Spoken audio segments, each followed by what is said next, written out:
Now that we've sewn up our sides, we're going to sew up the top of our curtain.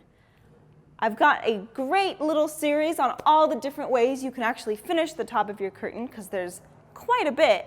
But for now, we're just going to do the very basic solution, which is fold under the top once and then twice, and then reaching down several inches so that there is enough room for a curtain rod to fit in between it.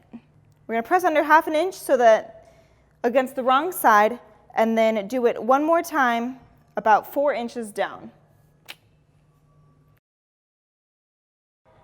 Once we've folded over 1/2 inch, we're also going to fold 4 inches now.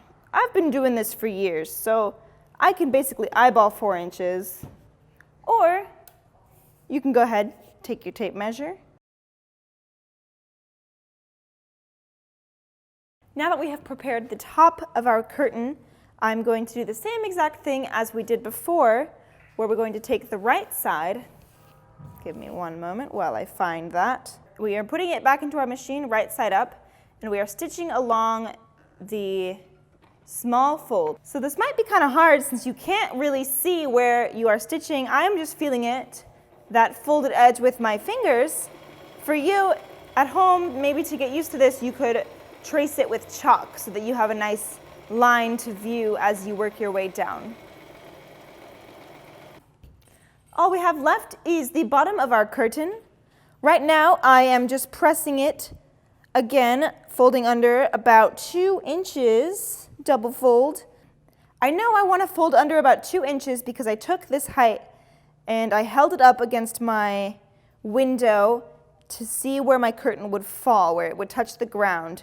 You always want to double check before you actually hem anything, just to make sure it falls at the right length desired.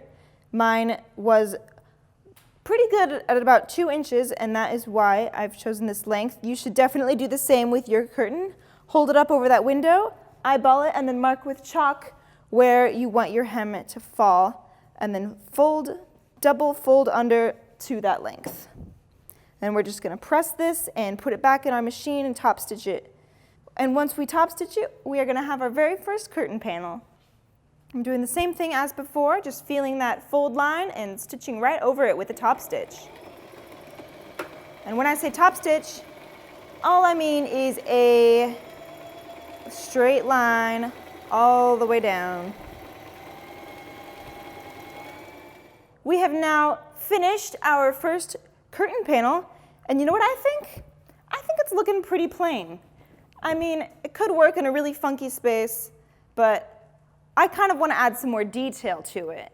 We have got some great tutorials coming your way on how to jazz that up. We are going to talk about adding trim, how to stencil on our very own pattern, and so many more great things. We've also have a few different ways that you can hang your curtain, and I will show you exactly how to do that in our upcoming tutorials. Stay tuned.